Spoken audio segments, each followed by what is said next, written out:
Langit dunia tak lagi biru. 6 bulan setelah serangan plasma di Tel Aviv, warna hijau mendominasi cakrawala. Bukan warna harapan, tapi warna ketegangan baru. Dari Asia hingga Pasifik, senjata berdiam di bawah laut dan mata-mata terbang di langit yang sama. Di tengah pusaran kekuatan dunia, Indonesia berdiri sendiri, menolak menjadi pion di papan catur global. Ketika Presiden Prabowo berbicara di podium PBB, dunia berhenti sejenak. Suaranya menggema di antara dinding kaca Manhattan.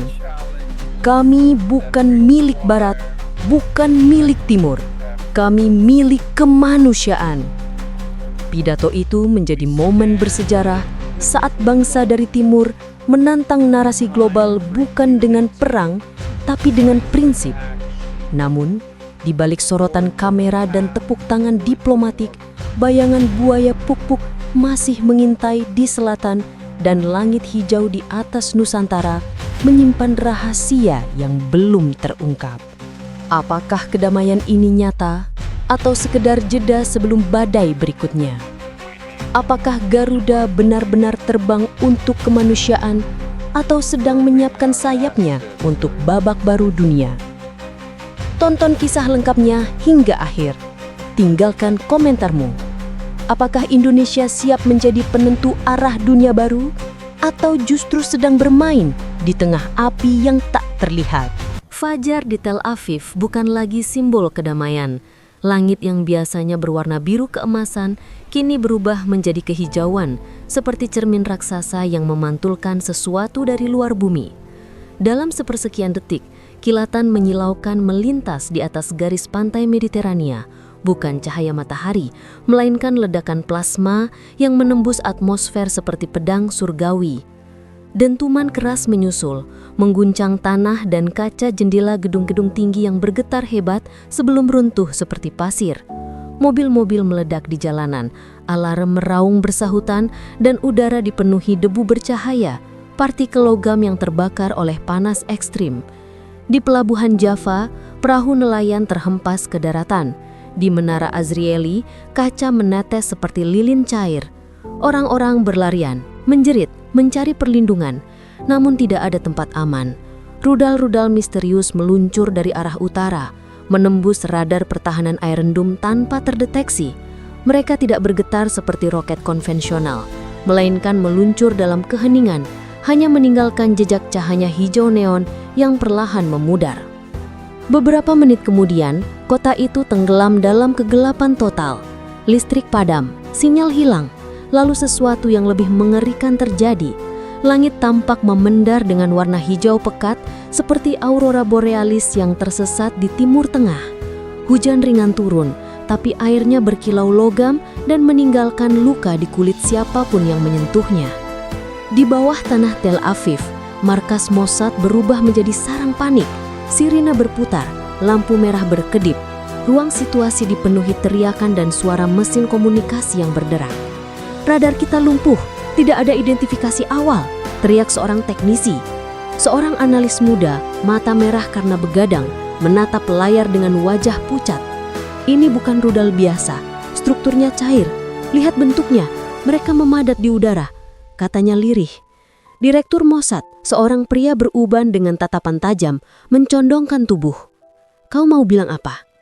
Saya yakin ini senjata plasma, Pak. Teknologi tingkat tinggi. Bukan milik AS, bukan Rusia. Ruangan mendadak hening, hanya bunyi kipas pendingin server yang terdengar seperti napas terakhir dunia yang sedang sekarat.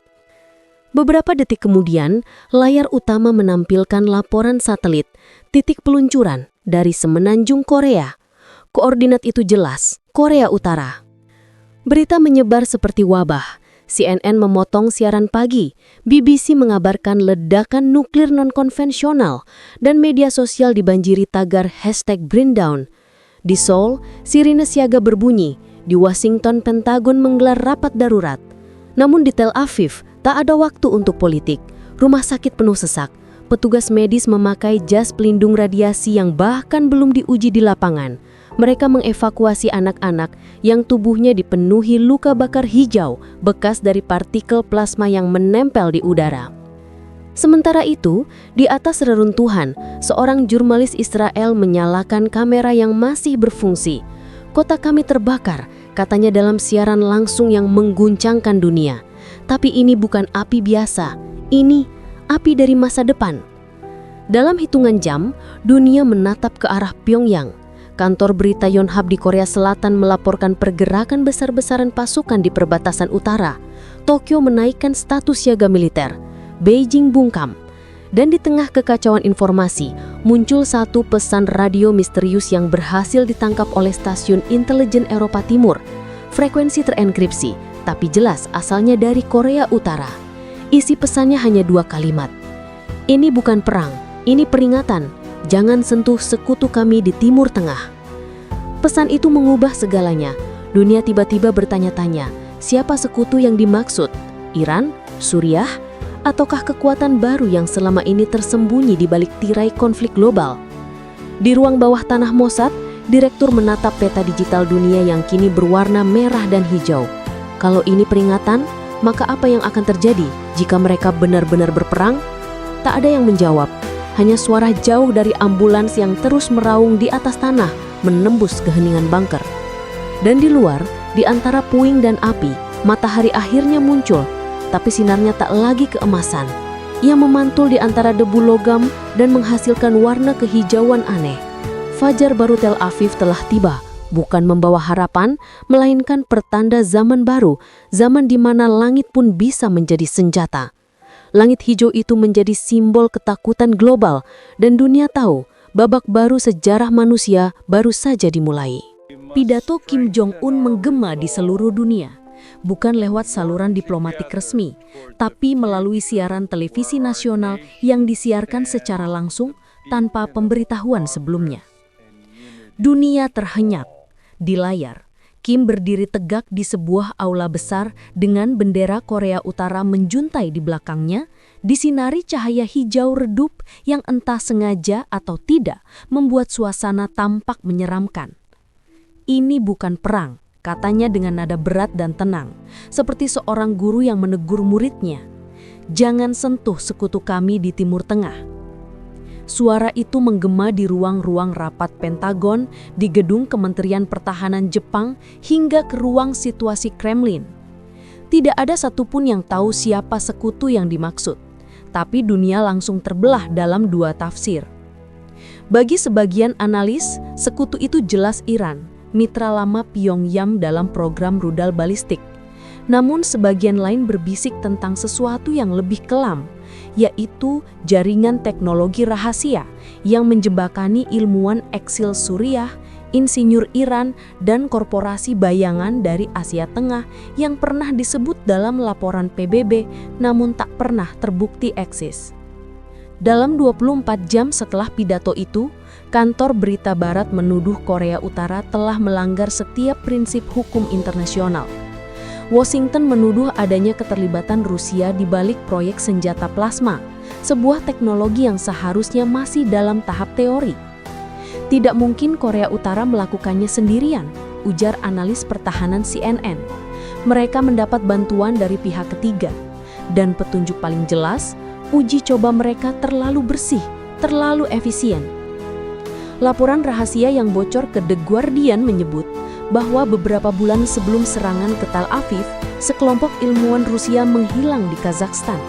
Para ahli plasma dan energi elektromagnetik dari Institut Kurchatov. Beberapa nama dalam daftar itu kemudian muncul di Pyongyang, difoto secara samar di Bandara Internasional Sunan. Namun bagi rakyat Korea Utara, pidato Kim adalah kebanggaan nasional. Media mereka menyiarkan parade militer spontan di Pyongyang. Ribuan tentara meneriakan slogan, "Kekuatan hijau untuk dunia baru." Jalan-jalan dihiasi spanduk bertuliskan huruf Hangul bersinar neon. "Yokyongwon Kensijak Dueta, revolusi telah dimulai." Di ruang bawah tanah Seoul, Presiden Korea Selatan memimpin rapat darurat bersama Kepala Badan Intelijen Nasional. Mereka bermain dengan api, katanya dengan suara tegang, dan dunia sedang menatap kita. Apakah kita akan memadamkannya atau terbakar bersamanya? Tokyo merespons cepat. Kapal perusak Jepang dikirim ke Laut Jepang untuk memantau aktivitas rudal Korea Utara. Sementara Washington mengaktifkan kembali sistem pertahanan udara Aegis di pangkalan Guam. Tapi langkah-langkah itu tampak gugup, bukan strategis. Dunia tidak pernah menghadapi senjata seperti ini sebelumnya. Senjata yang tak meninggalkan asap, tapi menghancurkan seluruh kota dengan energi murni. Dari Beijing, suara diplomasi terdengar ambigu. Juru bicara Kementerian Luar Negeri Tiongkok berkata, "Kami tidak mendukung tindakan apapun yang memperkeruh perdamaian dunia. Namun setiap negara memiliki hak untuk melindungi sekutunya." Kalimat terakhir itu membuat pasar saham Asia berguncang. Yen melemah, won jatuh, dan harga minyak melonjak 30% dalam semalam saja. Dunia ekonomi ikut gemetar, seolah tahu bahwa di balik peringatan Pyongyang tersimpan pesan ekonomi yang lebih besar, tekanan terhadap dominasi Barat. Di Moskow, Vladimir Putin menolak memberi komentar resmi. Namun sumber internal Kremlin membisikkan bahwa Rusia menolak tuduhan keterlibatan. Tapi dunia tahu, beberapa tahun terakhir, hubungan militer antara Rusia dan Korea Utara meningkat drastis. Dari pengiriman suku cadang, teknologi roket, hingga pertukaran data senjata elektromagnetik. Sementara itu, laporan dari Teheran memperlihatkan wajah-wajah pejabat Iran yang tersenyum samar di foto di depan kamera. Tidak ada pernyataan resmi, hanya kalimat pendek dari Menteri Pertahanan Iran. Setiap nafsu berhak mempertahankan diri. Kadang-kadang peringatan adalah bentuk tertinggi dari perdamaian. Di Israel, suasana masih mencekam. Kota Tel Aviv belum pulih dari serangan. Namun kini, ketakutan berubah arah, bukan hanya rudal, tapi makna dari pidato Kim. Siapa sebenarnya yang sedang dilindungi? Laporan intelijen Eropa menyebut adanya peningkatan aktivitas kapal dagang di Laut Merah dan Samudra Hindia dengan pola rute yang mengarah ke pelabuhan-pelabuhan di Timur Tengah. Tanda-tanda awal logistik besar-besaran. Dunia merasa sesuatu sedang disiapkan di balik layar. Pidato Kim Jong-un yang hanya berdurasi 7 menit telah mengguncangkan tatanan dunia lebih dalam daripada ribuan rudal. Dia tidak hanya meluncurkan ancaman, tapi juga ide bahwa kekuatan bisa lahir dari negara yang selama ini diremehkan. Dan di akhir siaran, Kim menatap lurus ke kamera. Dia tersenyum kecil, lalu berkata pelan dalam bahasa Inggris, "The world has forgotten fear. We are here to remind it." Siaran terputus, layar televisi menjadi gelap. Namun di langit malam Asia Timur, satelit cuaca menangkap kilatan hijau samar, pantulan dari atmosfer yang belum sepenuhnya tenang. Dunia tahu, ini baru permulaan. Langit Jakarta malam itu berat dan muram. Hujan mengguyur halaman Istana Negara, memantulkan cahaya lampu dari helikopter yang baru saja mendarat di halaman belakang.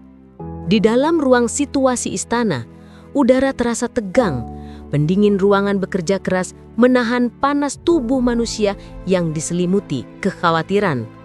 Presiden Prabowo Subianto duduk di ujung meja panjang berlapis kaca hitam. Di depannya, layar-layar digital menampilkan peta dunia yang berdenyut merah, menandakan zona konflik dan pergerakan militer di berbagai belahan bumi. Di sisi lain, deretan Jenderal TNI, Menteri dan penasehat intelijen menunggu perintah dengan wajah serius. Serangan ini bukan hanya terhadap Israel. Suara Prabowo terdengar berat tapi mantap. Ini ujian bagi peradaban. Dunia sedang menunggu siapa yang berani bersuara. Ruang itu hening. Hanya suara halus kipas server dan bunyi hujan yang menetes di luar jendela. Kepala Staf TNI, Jenderal Andika Wiratmadja, berbicara pertama kali. Dengan segala hormat, Pak Presiden, kalau kita kirim pasukan, dunia akan menafsirkan langkah itu macam-macam. Barat bisa menuduh kita berpihak. Timur bisa menganggap kita ikut campur. Prabowo menatapnya lama, lalu menjawab perlahan. Kalau dunia salah tafsir, biarlah sejarah yang meluruskan. Kita tidak berpihak pada siapapun. Kita berpihak pada kemanusiaan. Ia menekan sebuah tombol di meja. Layar utama berubah, menampilkan video singkat dari Tel Aviv. Bayi-bayi diselimuti debu, tim medis berlarian di antara reruntuhan dan bendera PBB yang roboh tertiup angin. Semua menatap tanpa bersuara. Menteri Luar Negeri Retno Marsudi memecah kesunyian. PBB baru akan mengirim pasukan kemanusiaan 3 minggu lagi, tapi korban di sana sudah mencapai puluhan ribu. Jika kita bergerak sekarang, kita akan jadi negara pertama yang tidak. Justru itu yang saya pikirkan, jawab Prabowo cepat. Kita tak boleh menunggu keputusan dunia yang lamban. Ia beralih ke layar lain, peta Timur Tengah yang dipenuhi ikon berwarna merah dan hijau. Kita punya keunggulan, lanjutnya. Garuda sudah berpengalaman di Lebanon, di Sudan, dan di Afrika Tengah. Mereka tahu bagaimana bekerja di zona abu-abu, di antara perang dan diplomasi. Namun, Kepala BIN, Letjen Purnawirawan Sutanto menatap dengan alis mengkerenyut. Intelijen Amerika memantau, Pak. Mereka sudah mencurigai setiap pergerakan cepat kita di luar negeri. Mereka akan bertanya, kenapa Indonesia tiba-tiba bisa mengorganisir misi secepat itu? Prabowo tersenyum tipis. Karena kita bukan pion, kita negara merdeka. Ruang rapat kembali hening. Ketegangan itu bukan semata karena ancaman perang, tapi karena kesadaran bahwa Indonesia sedang melangkah di garis tipis antara diplomasi dan keberanian. Menteri Pertahanan menambahkan, kalau operasi ini jadi, kita harus pastikan tidak ada kesan militeristik, harus tampil sebagai misi kemanusiaan. Prabowo mengangguk pelan. Kita beri nama operasi ini Operasi Nurani Dunia. Semua kepala menoleh. Nama itu terasa sederhana, tapi menggema kuat. Tujuannya jelas, bukan menyerang, bukan mendukung pihak manapun. Kita datang membawa cahaya di tengah kegelapan dunia. Jenderal Andika menulis sesuatu di notepad digitalnya. Pasukan Garuda siap dalam 48 jam, Pak. Kami bisa berangkat dari Halim dengan Hercules dan C-130. Logistik, obat-obatan, dan tim medis sudah dalam persiapan. Baik, kata Prabowo. Pastikan bendera merah putih dan lambang PBB berada di setiap seragam. Dunia harus tahu bangsa kita bergerak karena hati, bukan karena politik. Retno menatapnya penuh hormat.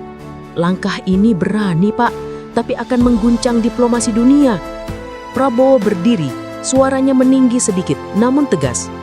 Kalau dunia goyah karena kebaikan, maka yang harus diperbaiki bukan langkah kita, tapi nurani mereka. Ia menatap peta yang berkilau di layar, lalu mengetukkan jarinya ke meja sekali lagi. Siapkan Garuda, kita bantu korban, bukan berpihak. Instruksi itu menandai dimulainya gerakan yang akan mengubah posisi Indonesia di mata dunia. Dalam waktu 3 jam, jaringan komunikasi militer aktif. Pesawat kargo mulai dimobilisasi. Di luar istana, hujan masih turun deras. Seolah langit Jakarta ikut menyembunyikan langkah besar yang baru saja dimulai. Malam itu, di bawah kilat dan dentuman petir, sebuah keputusan lahir. Indonesia, negeri yang dulu diam dalam forum-forum dunia, kini bersiap menjadi suara nurani global.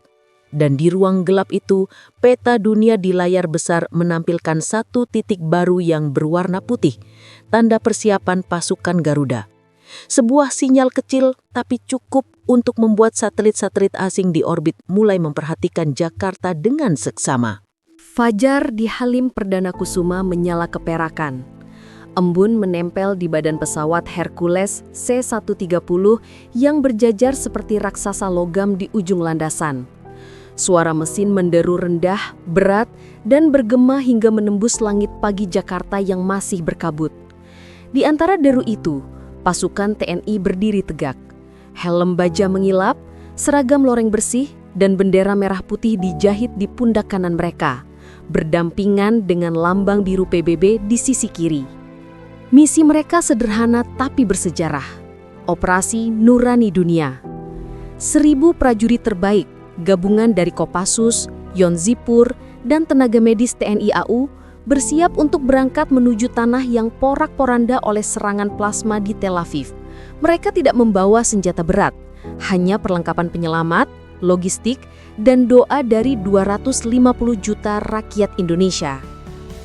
Komandan misi, Kolonel Irawan Prastio, berjalan di depan barisan.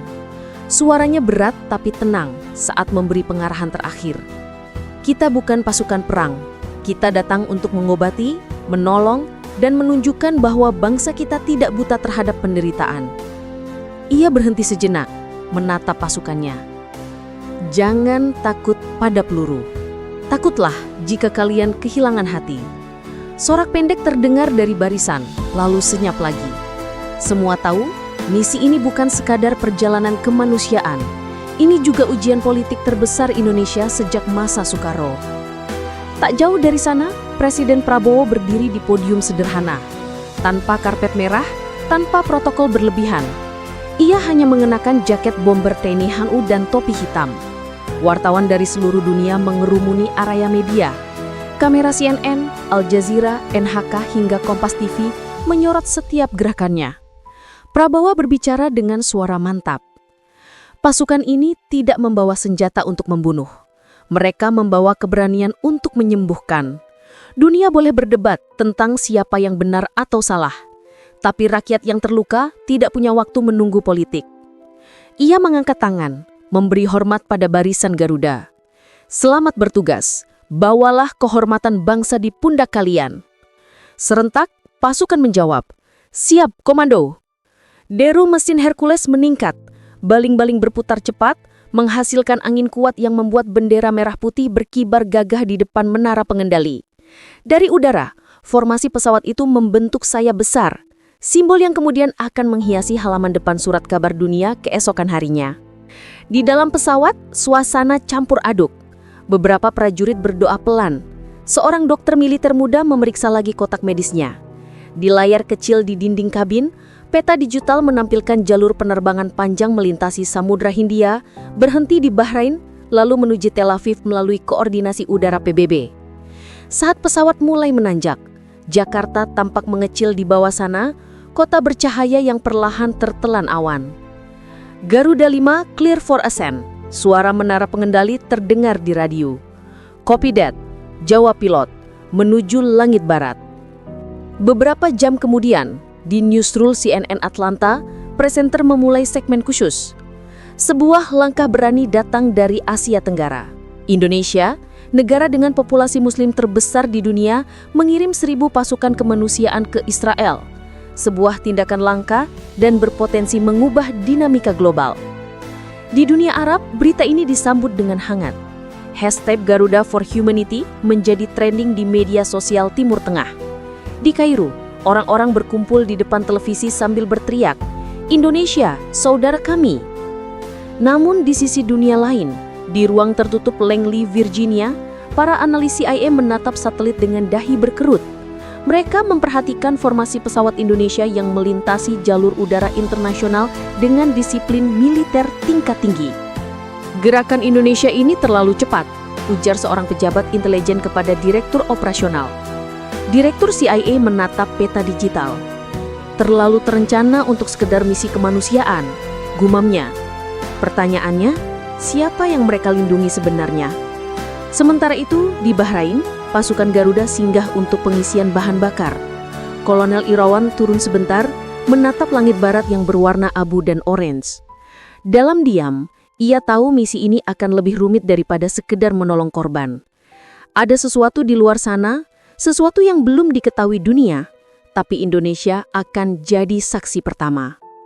Malam itu, saat formasi Hercules kembali mengudaran menuju Timur Tengah, dari ketinggian 35.000 kaki, bintang-bintang tampak samar di langit barat.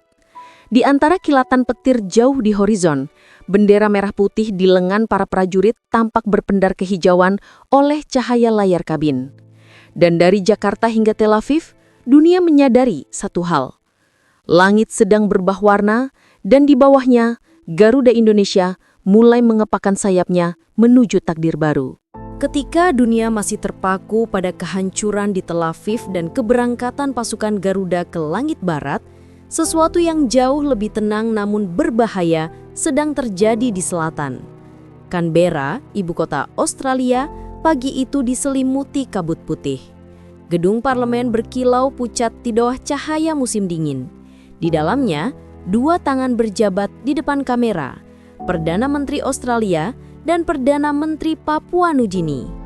Mereka menandatangani dokumen yang disebut Pakta Pukpuk, sebuah perjanjian pertahanan baru yang diberi nama dari bahasa lokal Papua, yang berarti buaya. Dalam mitologi masyarakat Papua, buaya adalah penjaga dunia bawah, makhluk sabar yang berdiam di rawa, menunggu tanpa suara, lalu menyerang secepat kilat. Simbol itu bukan kebetulan. Sejak lama Australia memahami kekuatan metafora, dan kali ini mereka sedang membangun sesuatu yang lebih dari sekedar aliansi. Pidato singkat Perdana Menteri Australia terdengar tenang, tapi syarat makna. Fakta ini adalah simbol solidaritas Pasifik. Dunia sedang tidak menentu, dan kita harus menjaga rumah kita sendiri dari segala ancaman. Kalimat itu disambut tepuk tangan para diplomat, tapi juga tatapan curiga dari beberapa wartawan asing. Karena semua tahu, di balik solidaritas selalu ada strategi. Dalam pasal-pasal yang dibocorkan oleh media, fakta Puk-Puk menjanjikan saling perlindungan militer antara Australia dan Papua New Guinea, termasuk hak bagi EDF atau Australian Defence Force untuk membangun pangkalan gabungan di Pulau Manus dan memperluas pengawasan laut di kawasan utara. Di atas kertas, ini tentang pertahanan bersama, tapi di mata Jakarta ini sinyal bahaya. Di markas besar Kementerian Pertahanan RI, layar intelijen menunjukkan peta baru. Di garis perbatasan utara Indonesia kini muncul titik-titik biru, simbol pergerakan kapal Australia di Laut Arafura dan peralatan sensor yang baru dipasang di sepanjang pesisir PNG. Seorang analis muda menatap layar itu dan bergumam, buaya sedang bangun dari tidur panjangnya.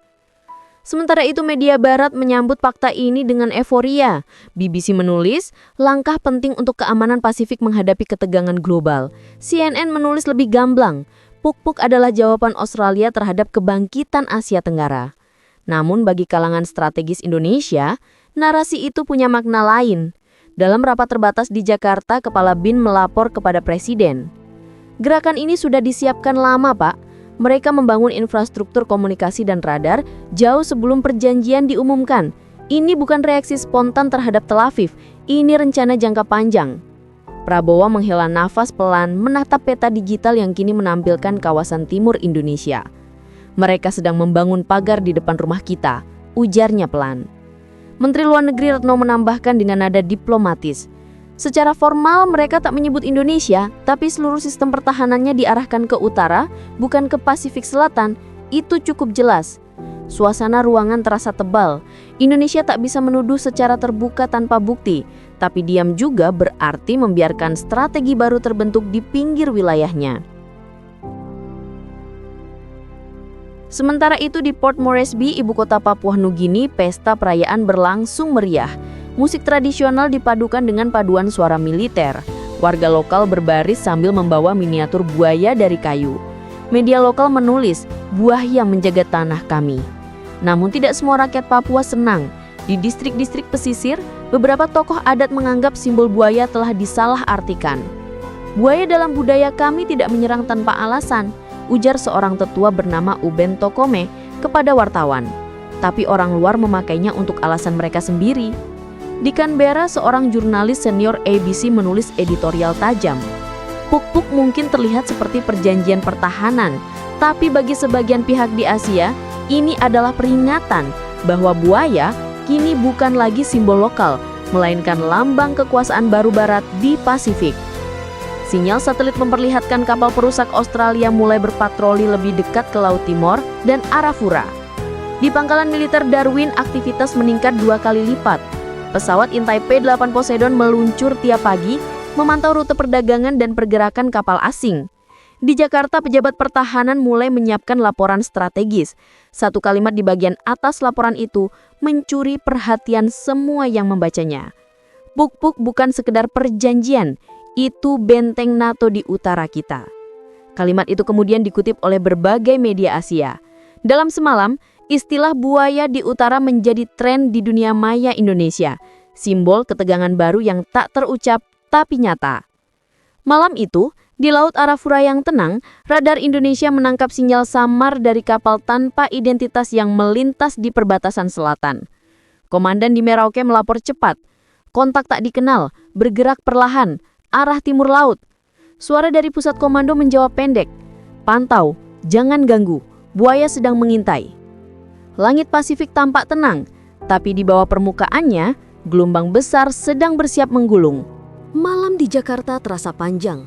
Langit mendung menggantung di atas istana negara, seolah ikut menyimpan beban berat yang belum terucap. Di ruang situasi, cahaya biru dari layar-layar besar memantulkan bayangan wajah Presiden Prabowo Subianto. Di depan matanya, peta digital menampilkan wilayah timur Indonesia. Dari Laut Arafura hingga perbatasan Papua Nugini berpendar merah kecil, satu persatu. "Laporan baru dari satelit, Pak," ujar Kepala Bin pelan. Kapal perang Australia mulai berpatroli di perairan utara Arafura. Ada juga pesawat tanpa awak melintas di atas perbatasan Papua, ketinggian 20.000 kaki. Jalurnya konsisten, seperti sedang memetakan sesuatu. Prabowo tak menjawab. Ia hanya menatap peta itu lama. Matanya menyipit, jarinya mengetuk meja perlahan. Dalam diam, ruangan itu terasa seperti ruang bedah, dingin, presisi, penuh tegang. Di layar lain, muncul siaran langsung dari Port Moresby. Di bawah langit biru dan spanduk besar bertuliskan Puk-Puk Force, Guardians of the Pacific, pasukan gabungan ADF dan militer Papua Nugini berbaris dalam formasi. Seragam mereka hijau zaitun, di lengan kanan tersemat lambang buaya hijau yang mencengkeram bola dunia. "Upacara pembentukan pasukan gabungan," ujar Kepala Intel Luar Negeri menambahkan. "Resmi diumumkan sebagai misi penjaga stabilitas Pasifik. Tapi pola latihan mereka menunjukkan orientasi ke barat, bukan ke selatan. Artinya ke arah kita," potong Menteri Pertahanan. Suasana mendadak hening. Semua tahu apa artinya. Dalam doktrin militer, arah orientasi latihan bukan kebetulan. Itu cermin dari skenario yang sedang disiapkan. Media internasional dengan cepat menyoroti pembentukan Puk-Puk Force. BBC menyebutnya simbol kesiapan Pasifik menghadapi ancaman global. Tapi di media Asia, nada pemberitaannya berbeda. Sebuah surat kabar Jepang menulis, langkah Australia ini menunjukkan pergeseran strategi menuju proyeksi kekuatan di utara. Sementara itu, media lokal di Papua Nugini membingkainya dengan nada bangga. "Buaya hijau menjaga lautan kita." Namun di balik patriotisme itu, muncul kekhawatiran. Beberapa warga pesisir menyadari bahwa pangkalan militer yang sedang dibangun di Manus kini dikelilingi oleh pagar kawat berduri dan penjagaan ketat. Bukan hanya oleh tentara PNG, tapi juga marinir Australia. Di Jayapura, pos pengamatan udara TNI AU mulai mendeteksi pergerakan aneh. Setiap malam ada sinyal drone asing yang melintas di atas wilayah abu-abu perbatasan, kemudian menghilang ke arah timur. Tak ada pelanggaran terang-terangan, tapi intensitasnya meningkat. Laporan intelijen menunjukkan hal lain yang lebih mengkhawatirkan. Kapal riset laut Australia memasuki zona ekonomi eksklusif Indonesia dengan alasan penelitian oceanografi, namun membawa peralatan sonar militer. "Gerakan mereka terlalu cepat," kata Kepala Bin akhirnya. "Seperti sudah direncanakan lama. Ini bukan reaksi terhadap krisis Timur Tengah, ini ekspansi strategis." Prabowo menatapnya lama, lalu berkata pelan tapi tegas, "Mereka sedang membangun pagar di depan rumah kita." Kata-kata itu menggantung lama di udara. Pagar, simbol pertahanan tapi juga isolasi. Jika pagar itu selesai dibangun, maka ruang gerak Indonesia di kawasan Pasifik bisa terkunci. Malam itu juga rapat darurat digelar. Kepala Staf TNI AU melaporkan kesiapan radar baru di Biak dan Morotai. TNI AL menyiapkan kapal cepat di Merauke dan Saumlaki. Namun Presiden mengangkat tangannya, menandakan agar mereka menahan diri. "Kita tidak boleh bereaksi dengan emosi," ujarnya. "Tugas kita menjaga kedaulatan bukan memancing konflik, tapi pastikan semua mata kita terbuka. Jangan biarkan bayangan itu menutupi langit kita." Di luar istana, Jakarta tetap hidup seperti biasa. Lampu-lampu kota berkilau, kendaraan lalu lalang, seolah dunia tidak sedang berubah. Tapi di ruang-ruang rahasia, komunikasi antar militer meningkat. Data satelit, sinyal radio, hingga percakapan digital dipantau ketat. Sementara itu di Laut Arafura, kapal frigat Australia HMS Paramata bergerak perlahan, diikuti kapal kecil berlogo penelitian. Di atasnya, drone intai menyalakan sensor inframerah memetakan arus laut dan medan bawah air. Kaptennya menulis catatan di logbook. Operasi Puk-Puk berlangsung lancar. Aktivitas Indonesia tenang tapi waspada. Jauh di Merauke, seorang prajurit TNI yang sedang berjaga menatap laut dengan teropong malam. Ia melihat siluet samar di Cakrawala. Cahaya kecil yang bergerak perlahan. Ia melapor cepat ke pos komando. Kontak visual, jarak 12 mil, tidak beridentifikasi. Jawaban dari pusat datang beberapa detik kemudian. Datar tapi berat. Pantau terus, jangan lepaskan. Bayangan itu kini milik kita untuk dijaga. Langit utara tampak hening, tapi semua yang mengerti geopolitik tahu ketenangan adalah selimut pertama dari badai yang akan datang. Operasi dimulai tanpa pengumuman, tanpa sirine, tanpa letusan peluru. Hanya bayangan yang bergerak di antara berita, proyek, dan senyum diplomatik. Dunia mengira Asia Pasifik sedang damai, padahal di bawah permukaannya, arus dingin intelijen sedang beradu. Senyap, halus, tapi mematikan. Di Port Moresby, ibu kota Papua Nugini, sebuah tim kecil dari Badan Intelijen Negara, BIN, mendarat dengan identitas berbeda. Mereka tidak membawa senjata, hanya kamera, laptop, dan kartu pers dari sebuah majalah ekonomi internasional. Operasi ini diberi nama sandi, Lembayung Selatan. Target kita bukan pangkalan militer, kata agen senior yang dikenal dengan nama sandi Rama. Tapi jaringan di baliknya, aliran dana, kabel komunikasi, dan siapa yang mengendalikannya.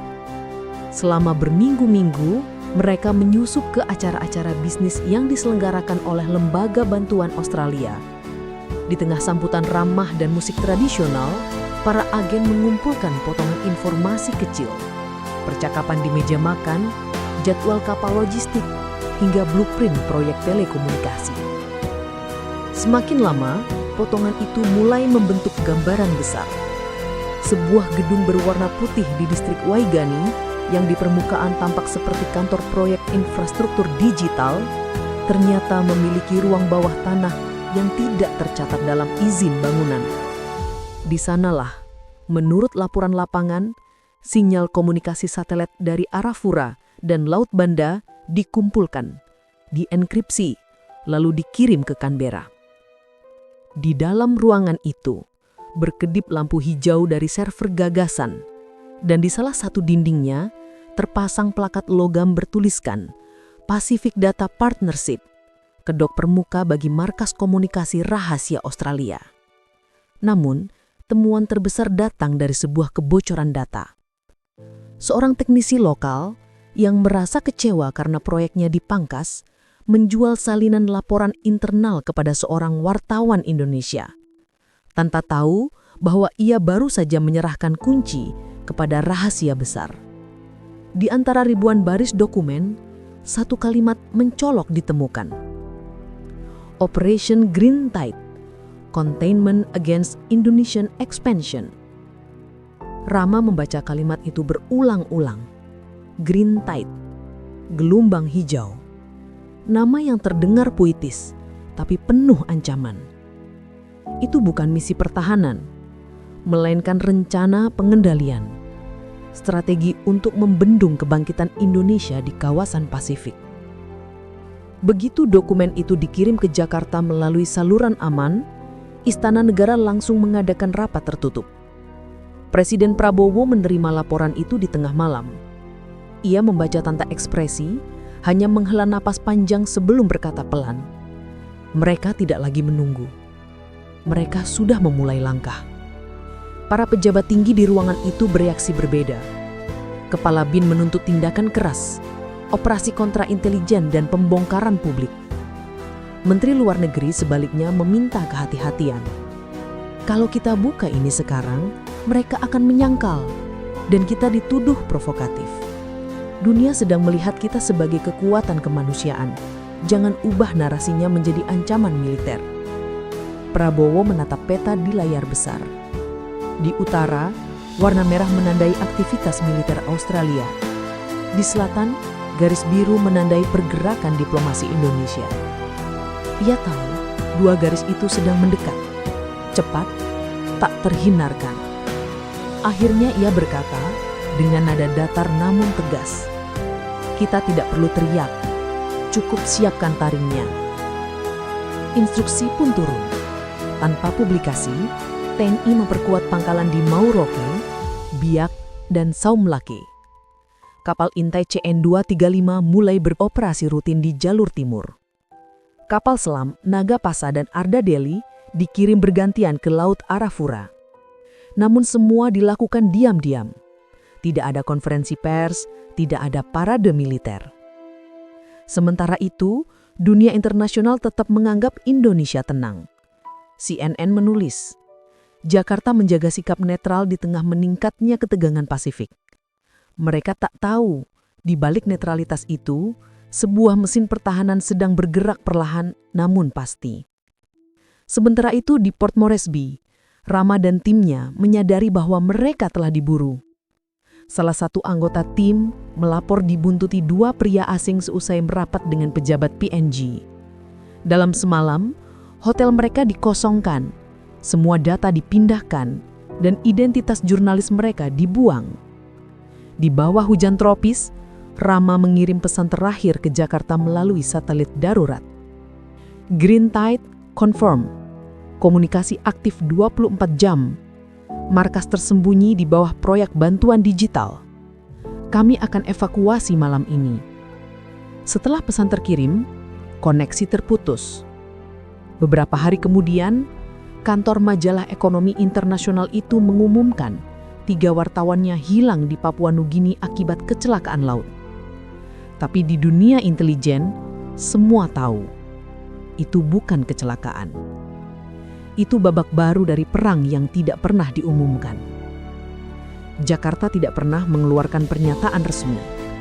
Namun dari balik layar, operasi kontra-intelijen meningkat tajam. Setiap kabel data, setiap sinyal udara, setiap pergerakan kapal kini diawasi. Dan di atas semua ketegangan itu, satu hal kini jelas. Perang baru telah mulai. Bukan dengan peluru, tapi dengan bayangan. Langit Tel Aviv tak lagi biru. Warnanya berubah menjadi campuran hijau dan abu-abu, seperti luka yang belum mengering. Asap hitam naik dari reruntuhan gedung-gedung tinggi, menutupi matahari pagi yang biasanya memantulkan keindahan pesisir Mediterania. Kini, kota itu lebih mirip neraka yang menolak padam. Helikopter PBB mendarat di bekas lapangan olahraga yang kini menjadi pos darurat. Di lambungnya tertulis, Operasi Nurani Dunia. Dari dalamnya, pasukan berseragam hijau tua dengan bendera merah putih di pundak turun dengan langkah mantap. Mereka adalah pasukan Garuda, misi kemanusiaan terbesar Indonesia sejak zaman Kongo. Komandan misi, Kolonel Irawan Prasetyo, menatap sekeliling. Bau besi terbakar, plastik meleleh, dan darah bercampur menjadi aroma yang tak bisa dijelaskan. Ia memerintahkan anak buahnya dengan suara berat tapi tenang. Prioritas pertama, evakuasi sipil. Kedua, perawatan luka bakar. Ketiga, koordinasi dengan PBB. Kita di sini bukan untuk berperang, tapi menyembuhkan. Di tengah kehancuran, kontras muncul. Di antara puing dan jeritan, terdengar azan lembut dari salah satu anggota medis Garuda yang sedang menolong pasien di tenda darurat. Suaranya menembus kabut debu, seperti pengingat bahwa kemanusiaan masih hidup di antara arang. Kamera CNN menangkap momen tak terlupakan. Seorang prajurit Kopassus, tubuhnya berdebu, berlari membawa bayi Yahudi yang diselimuti kain lusuh dari reruntuhan apartemen. Di punggungnya bendera merah putih tampak jelas, berkibar di bawah sinar hijau fajar. Gambar itu tersebar ke seluruh dunia dalam hitungan jam. Berita utama muncul di berbagai media. Indonesia's Garuda brings hope to the ashes of Tel Aviv. Red and white in the land of blue and white. Dunia tersentuh.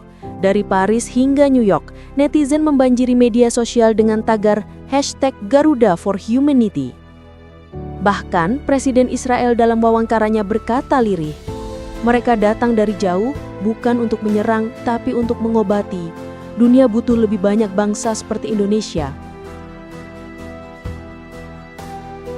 Namun di balik misi kemanusiaan yang menggetarkan itu, diam-diam operasi intelijen ikut berjalan. Di sela kerja medis, Satuan Intel Garuda, unit khusus yang menyamar sebagai teknisi logistik, memeriksa puing-puing rudal yang menghantam pusat kota. Mereka mencari sesuatu yang lebih berbahaya daripada radiasi, kebenaran. Pada hari ketiga, seorang analis menemukan potongan logam berwarna perak kehijauan, berbeda dari sisa rudal lain. Permukaannya halus, nyaris reflektif, dengan cap yang samar tapi bisa dibaca jelas. Han Guang Technology Co Ltd, perusahaan asal Shenzhen, Cina. Raut wajah para agen berubah. Potongan itu bukan sekedar serpihan. Itu bukti bahwa bahan komponen senjata plasma Korea Utara mungkin berasal dari Tiongkok. Laporan cepat dikirim ke Jakarta lewat saluran terenkripsi. Hanya Presiden, Kepala BIN, dan Komandan Garuda yang tahu isinya. Dunia masih memuji misi kemanusiaan Indonesia. Namun di balik layar, diplomasi global mulai bergeser. Sementara itu, suasana di Tel Aviv tetap mencekam. Siren berbunyi setiap beberapa jam, tanda potensi serangan lanjutan. Tim medis Garuda bekerja siang malam tanpa henti. Dr. Letnan Rahayu, seorang ahli bedah dari Bandung, memimpin operasi darurat di tenda kecil menggunakan lampu darurat sebagai penerangan. Kalau kita berhenti, siapa lagi yang akan melanjutkan? Katanya sambil menjahit luka seorang bocah berumur 5 tahun. Di luarnya, prajurit TNI berjaga sambil membantu distribusi logistik. Mereka menyalurkan air bersih, membagikan roti dan obat-obatan ke warga sipil, Yahudi, Arab, Kristen, tanpa membeda-bedakan. Citra Indonesia melonjak drastis. CNN bahkan menyebut, "The moral superpower rises from the equator." Namun, ketenangan itu rapuh. Suatu malam ketika Kolonel Irawan sedang memeriksa laporan, ledakan lain mengguncang pelabuhan Haifa. Rudal baru menghantam kapal bantuan, memicu kobaran api besar di laut.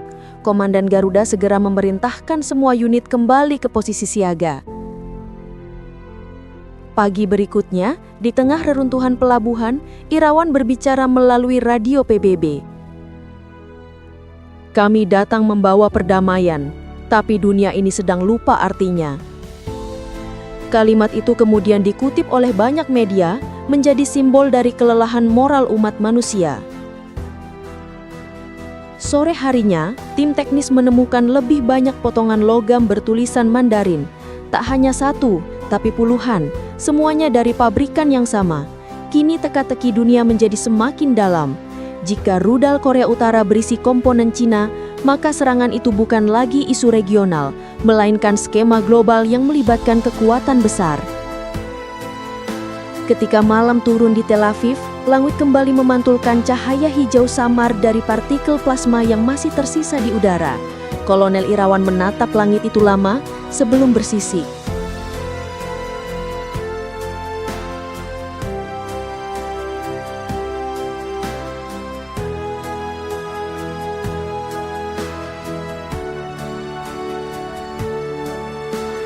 Beijing, pagi musim gugur. Langit kelabu, kabut tipis menggantung di atas lapangan Tiananmen, dan bendera merah besar berkibar dengan ritme pelan, nyaris tak seirama dengan kegelisahan dunia di luar sana. Di dalam ruang konferensi Kementerian Luar Negeri Tiongkok, puluhan kamera media internasional sudah berjajar, menunggu jawaban dari satu negara yang kini menjadi pusat tanda tanya global. Juru bicara resmi, Liu Qiang, berdiri tegak di depan podium. Dengan suara tenang dan bahasa tubuh yang penuh perhitungan, ia berkata, "Republik Rakyat Tiongkok tidak tahu menahu tentang proyek yang disebut Astra. Kami menolak segala tuduhan yang mengaitkan Beijing dengan insiden di Tel Aviv. Kami mendukung perdamaian dan stabilitas di Timur Tengah." Namun nada suaranya terlalu sempurna, terlalu datar, seperti sudah dilatih berulang kali. Para jurnalis saling pandang, tahu bahwa di balik kalimat diplomatik itu ada sesuatu yang disembunyikan. Beberapa jam kemudian, lembaga riset pertahanan di Eropa merilis citra satelit terbaru. Gambar itu memperlihatkan kapal kargo berbendera Cina, MV Jinlong 7, sedang menurunkan kontainer besar di pelabuhan Chongjin, Korea Utara, hanya 7 hari sebelum serangan plasma menghantam Tel Aviv. Kontainer itu bertanda komponen industri energi eksperimental, namun dimensi dan bahan logamnya identik dengan potongan yang ditemukan oleh pasukan Garuda di lokasi serangan. Dunia mulai berspekulasi, apakah Cina terlibat dalam program senjata plasma Pyongyang? Media barat tak menunggu lama. BBC menulis, New evidence links Chinese cargo to pre-attack logistics in North Korea. Sementara CNN menyoroti dimensi moralnya. If true, this is not just an act of war, it's an act of betrayal to global stability. Di Washington, Gedung Putih mengadakan pertemuan darurat dengan Pentagon dan CIA. Seorang pejabat anonim membocorkan pernyataan ke pers. Kami yakin ada jaringan rahasia yang menghubungkan ilmuwan Tiongkok, Korea Utara dan Iran dalam riset plasma energi tinggi. Ini bukan sekedar senjata, ini eksperimen yang bisa mengubah keseimbangan kekuatan dunia. Di Jakarta, suasana menjadi lebih rumit dari sebelumnya. Indonesia memiliki hubungan ekonomi yang dalam dengan Cina, dari proyek infrastruktur hingga perdagangan teknologi tinggi. Namun kini, sahabat dagang itu berada dalam sorotan sebagai dalang potensial dari senjata pemusnah massal yang menghancurkan sebuah kota. Presiden Prabowo menggelar rapat terbatas di Istana Merdeka. Para pejabat tinggi hadir, wajah mereka serius. Di layar besar, terpampang peta rute kargo Jinlong 7, lengkap dengan tanda waktu dan titik berhenti. Kalau bukti ini benar, maka kita berhadapan dengan situasi yang nyaris mustahil. Cina bisa menyangkal, tapi dunia akan memaksa semua pihak menentukan sikap. Kepala BIN menambahkan, kami mendeteksi komunikasi terenkripsi antara laboratorium riset militer di Chengdu dan fasilitas rahasia di Pyongyang. Nama proyek yang muncul di dokumen, Astra 12, kami duga ini versi awal dari senjata plasma. Ruangan menjadi hening. Prabowo menatap semua yang hadir, lalu berkata dengan nada berat, dunia sedang terbakar, dan kita berdiri di tengah angin. Indonesia tahu, satu langkah salah bisa berakibat fatal. Jika memihak Barat, hubungan ekonomi dengan Beijing bisa runtuh. Jika diam, citra moral Indonesia sebagai penjaga kemanusiaan akan hancur. Di sisi lain, Beijing mulai bergerak. Duta Besar Cina di Jakarta melakukan kunjungan mendadak ke Kementerian Luar Negeri, membawa pesan pribadi dari Presiden Xi Jinping. Tiongkok menghormati peran Indonesia sebagai jembatan dunia, namun kami harap Jakarta tidak terpengaruh oleh propaganda negara lain. Bahasanya halus, tapi pesannya tajam, jangan ikut menuduh kami. Sementara itu, media sosial global dipenuhi debat. Sebagian membela Cina, menuduh Barat sedang memfitnah. Sebagian lain menuntut transparansi penuh. Tagar #GreenTide dan #AstraFiles menjadi trending. Di Tel Aviv, tim penyelidik PBB melanjutkan investigasi. Mereka menemukan serpihan tambahan, chip sirkuit mini dengan nomor seri yang terdaftar pada anak perusahaan teknologi pertahanan Cina. Bukti itu dikirim ke Dewan Keamanan, menambah tekanan politik terhadap Beijing. Cina merespons dengan nada marah. Dalam pernyataan resminya, Liu Qiang menuduh adanya kampanye global untuk menjatuhkan Cina. Negara-negara Barat menggunakan tragedi untuk menyerang kemajuan kami.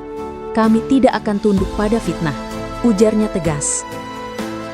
Namun di ruang-ruang tertutup Beijing, pejabat senior Partai Komunis mulai gelisah. Mereka tahu bahwa dunia kini menatap ke arah yang tepat, terlalu dekat dengan proyek rahasia yang belum waktunya diungkap. Di Jakarta, Prabowo memilih jalur sunyi, mengirim pesan diplomatik ke Beijing dan Washington secara bersamaan. Indonesia tidak menuduh siapapun, tapi kami menuntut satu hal, kebenaran.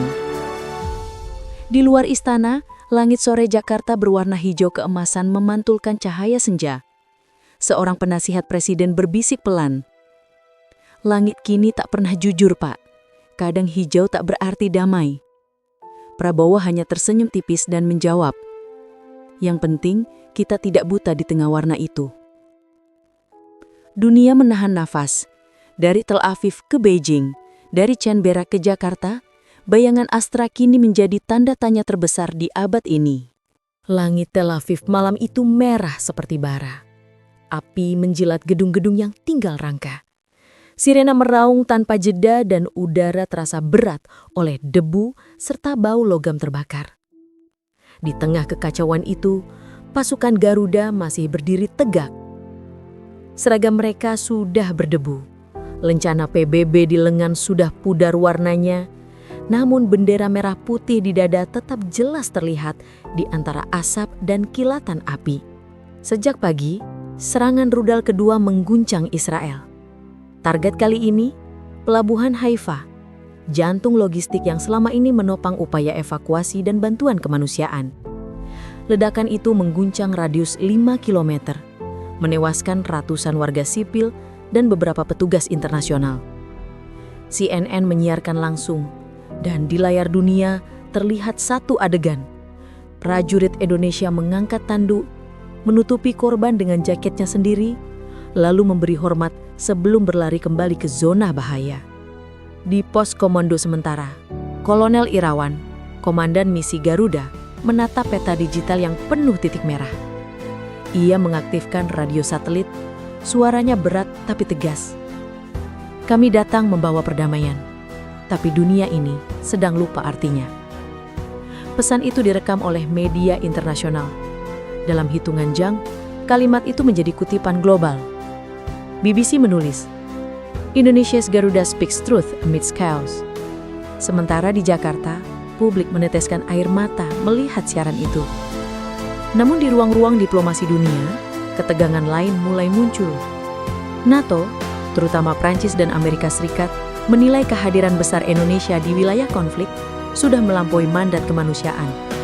Mereka mendesak Dewan Keamanan PBB untuk meninjau ulang misi Garuda dengan alasan keamanan dan koordinasi internasional. Tapi bagi banyak negara berkembang, langkah itu terasa seperti kecemburuan terselubung. Seorang diplomat dari Turki berkata di sidang PBB, mereka tidak takut akan ketidakteraturan. Mereka takut karena dunia mulai melihat siapa yang benar-benar menolong, bukan siapa yang berpidato. Di jalanan Jakarta, ribuan orang berkumpul di Bundaran HI, membawa spanduk bertuliskan, Garuda untuk dunia, bukan untuk politik. Di media sosial, tagar Garuda di api dunia menjadi trending global.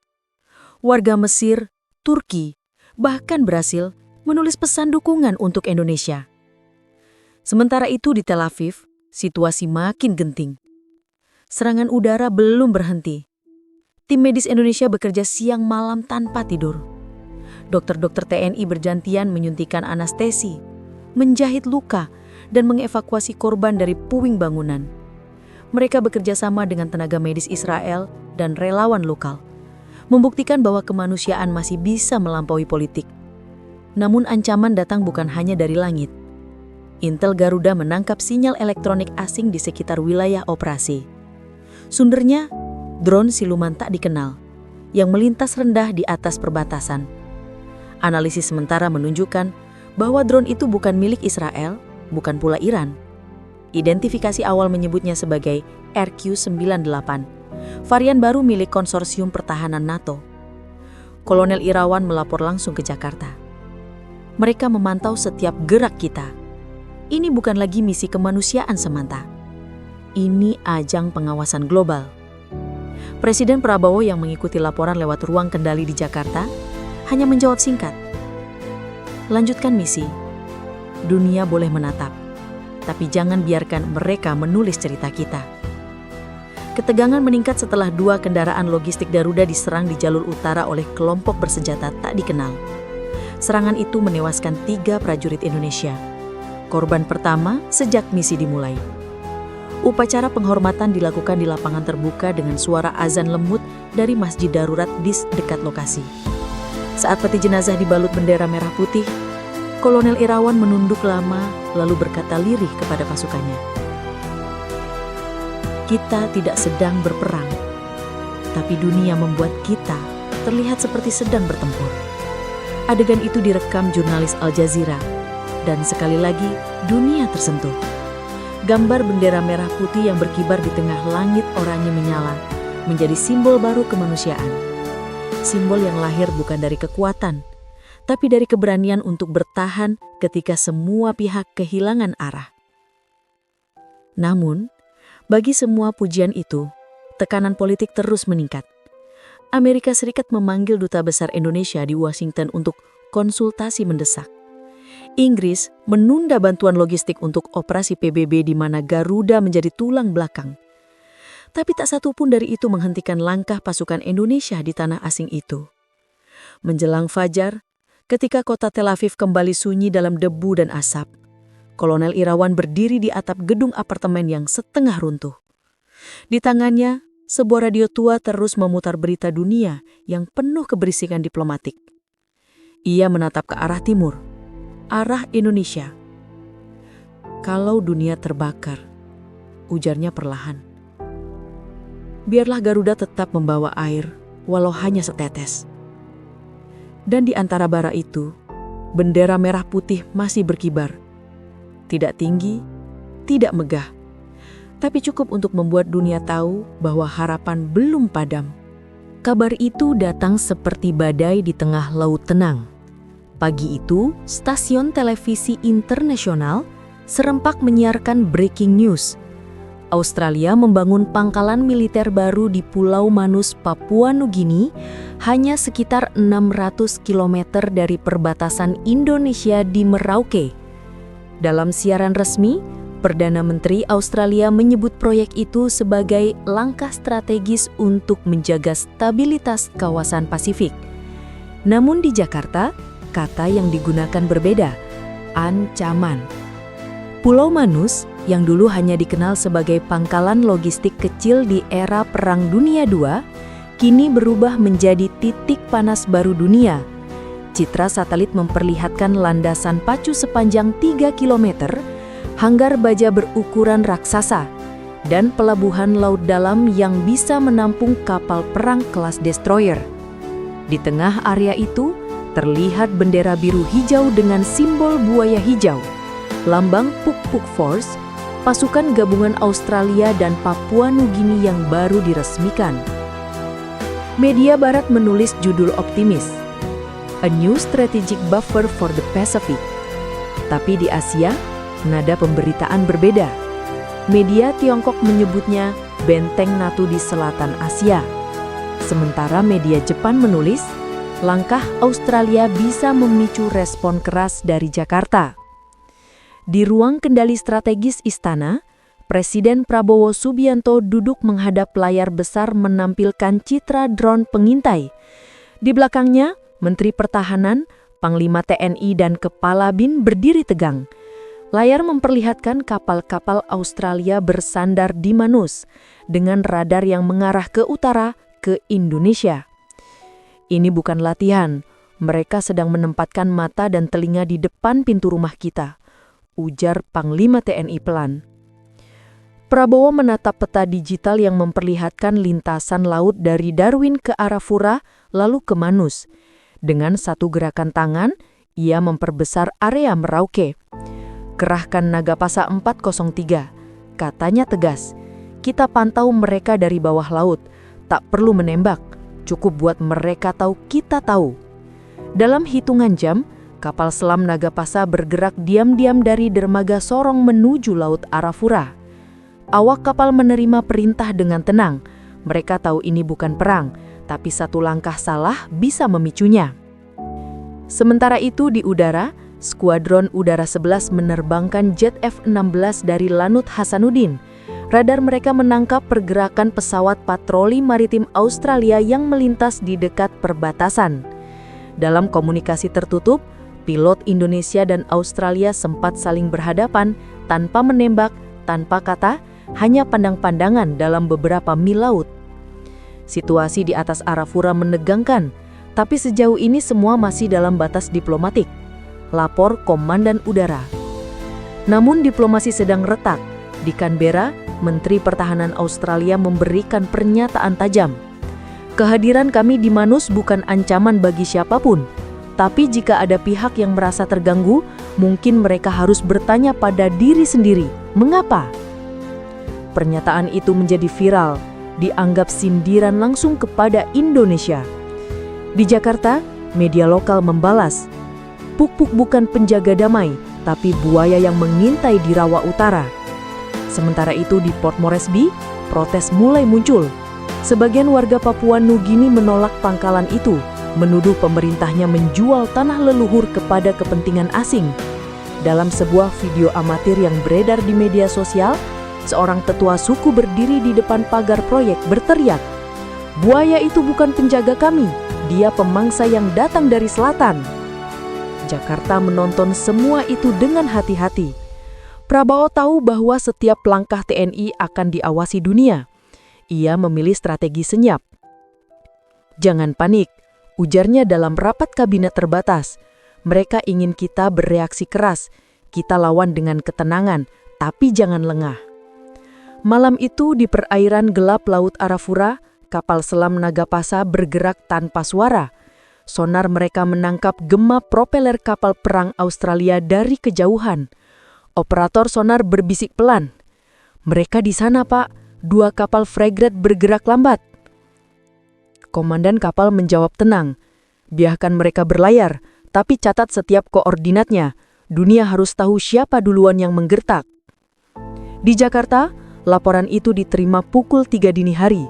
Prabowo hanya menatap peta dengan mata tajam lalu berkata, "Buaya sudah bergerak, sekarang saatnya Garuda mengembangkan sayapnya." Keesokan paginya, Koran Nasional menulis judul besar, "Garuda siaga di utara, puk-puk bergerak di selatan." Seluruh dunia menahan napas. Pasifik kini bukan lagi laut tenang, tapi papan catur baru tempat para raksasa menyiapkan langkah selanjutnya.